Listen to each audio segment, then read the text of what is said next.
Sudah hampir setahun Pi Network ini open mainnet ya. Tepatnya kemarin di bulan Februari 2025. Apakah nanti di 2026 ini harganya bisa kembali lagi atau minimal naiklah lebih daripada yang sekarang? Nah, ini ya, untuk grafiknya sangat jauh sekali. Yuk kita simak video ini sampai selesai, jangan di skip agar tidak ada yang terlewati.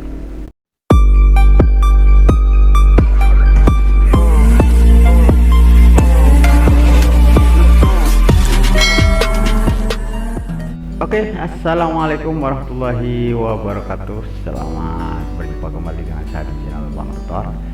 Di kesempatan kali ini Bang Tutor akan membahas sedikit tentang harga Pi Network di 2026 ini ya. Ini sudah masuk di hari ke-3 untuk awal tahun 2026. Kira-kira harga Pi ini akan turun atau bangkit lagi dengan harga yang cukup bagus ya, karena sebelumnya kan pernah di angka 3 US dollar atau 3 USDT per satu Pi-nya. Nah, di sini silakan kalian bisa tonton video ini sampai selesai, jangan skip agar tidak ada yang terlewati. Dan yang masih belum subscribe, silakan subscribe dulu, aktifkan juga tanda loncengnya agar bisa mendapatkan notifikasi terbaru dari Bang Tutor.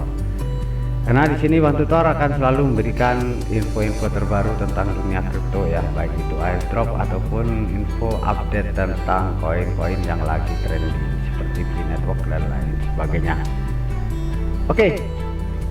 Di sini pada tahun 2026 ini sering disebut sebagai tahun penentuan bagi Pi Network. Setelah melewati fase panjang untuk mining, KYC, migrasi mainnet dan berbagai kontroversi harga, satu pertanyaan besar terus menghantui komunitas. Apakah harga Pi ini akan terus turun atau justru bangkit dan menemukan nilai yang sebenarnya? Karena sampai saat ini harga Pi terus mengalami penurunan ya. Memang ada sih kenaikan sedikit tapi nanti turun lagi. Nah, untuk memahami arah Pi Network di 2026 ini, kita harus jujur melihat realitas saat ini ya. Pi Network bukan proyek kecil. Jutaan pengguna telah terdaftar, ekosistem aplikasi mulai tumbuh, dan komunitasnya termasuk salah satu yang paling loyal ya, di dalam dunia kripto. Namun di sisi lain, harga Pi Network ini di pasar masih jauh dari ekspektasi para pioner ya. Nah, inilah titik konflik utama antara harapan dan kenyataan. Di sini banyak yang kecewa karena Pi tidak langsung meledak ya harganya, karena waktu listing itu berada di sekitar 2 US dollar kayaknya ya, 1 sampai 2 US dollar. Seperti mimpi awal, ada yang merasa bertahun-tahun mining belum terbayar, ada pula yang mulai ragu, bahkan meninggalkan proyek ini dan menghentikan untuk miningnya. Ada yang aplikasinya dihapus ya. Tapi sejarah kripto menunjukkan satu hal penting, harga tidak selalu mencerminkan potensi dari fase awal, melainkan mencerminkan sentimen ketidakpastian dan tekanan jual. Di 2026 ini, harga Pi Network sangat bergantung pada satu faktor kunci. Apakah Pi Network berhasil keluar dari fase eksperimental ya, dan benar-benar digunakan secara luas. Jika Pi hanya berhenti sebagai koin yang diperdagangkan tanpa utilitas nyata, maka tekanan jual dan akan terus ada ya. Banyak pengguna lama yang menunggu momen keluar dan akan memanfaatkan setiap kenaikan kecil untuk menjual. Dalam skenario ini, harga Pi Network berisiko stagnan atau bahkan turun perlahan. seperti yang sudah bisa kalian cek di grafik-grafik ini ya, di market ya, seperti yang sudah saya tampilkan ini di belakang di apa namanya, OKX ya. Saya menggunakan OKX mengikuti pola banyak proyek kripto yang gagal membangun permintaan real. Namun skenario ini bukan satu-satunya kemungkinan. Ada skenario kedua yang lebih optimis, tergantung pada keberhasilan P-Network membuktikan narasi utamanya. Kripto untuk penggunaan sehari-hari, bukan sekedar spekulasi. Jika di 2026 ini semakin banyak merchant menerima P-Network, maka semakin banyak aplikasi yang benar-benar digunakan dan transaksi P terjadi tanpa harus melalui bursa. Maka permintaan alami akan mulai terbentuk. Di titik ini P-Network tidak lagi hanya dijual tapi juga dibutuhkan. Lalu faktor supply juga akan memainkan peran besar. Tidak semua P akan beredar bebas. Banyak koin P yang terkunci ya, atau di lock up ya. Banyak akun yang tidak aktif dan banyak user yang memilih menyimpan daripada menjual. Jika permintaan tumbuh lebih cepat daripada supply yang masuk pasar, maka tekanan harga bisa berbalik arah. Dari sinilah potensi kebangkitan mulai terlihat. Namun kebangkitan P-Network di 2026 ini tidak akan bersifat eksplosif ya, melainkan bertahap. Tidak seperti meme coin yang naik karena hype singkat ya, karena banyak kan meme coin yang naik nanti turun lagi ya. Karena P lebih berpotensi mengikuti pola pertumbuhan lambat tapi stabil. Kalau bahasa kerennya itu stable coin ya. Nah itu maksudnya, stable coin itu koin yang pergerakannya stabil.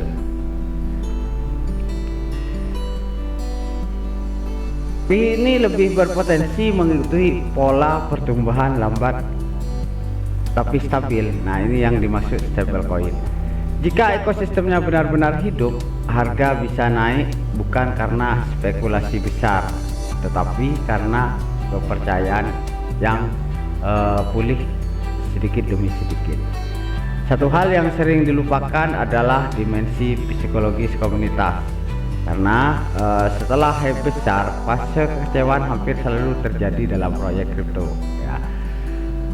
Tahun 2026 ini bisa menjadi fase pembersihan, di mana hanya pengguna yang benar-benar percaya pada visi P yang bertahan. Ironisnya, fase inilah yang sering menjadi fondasi bagi kebangkitan jangka menengah. Jadi kalau istilahnya ini selektif ya. Jadi user-user yang tidak kuat maka akan diskualifikasi ya. Ya seperti contohnya akan menghapus aplikasi, membiarkan aplikasinya ya, tidak memainkan mining lagi ya maksudnya, lalu menjual asetnya seperti itu. Lalu bagaimana dengan angka ekstrim seperti GCV atau prediksi harga fantastis di 2026? Pasar kemungkinan akan bersifat lebih rasional. Harga P akan lebih dekat pada realitas, utilitas dan adopsi, bukan pada simbol atau narasi komunitas semata. Ini bukan kabar buruk, namun justru ini pertanda kedewasaan ekosistem. Proyek yang bertahan lama biasanya melewati fase ini. Jadi apakah P-Network akan turun atau bangkit lagi di 2026? Jawabannya paling jujur adalah keduanya mungkin ya, tergantung arah yang dipilih ekosistemnya. Jika P gagal untuk memperluas penggunaan nyata dan hanya bergantung pada harapan lama, maka harga berpotensi melemah atau stagnan ya.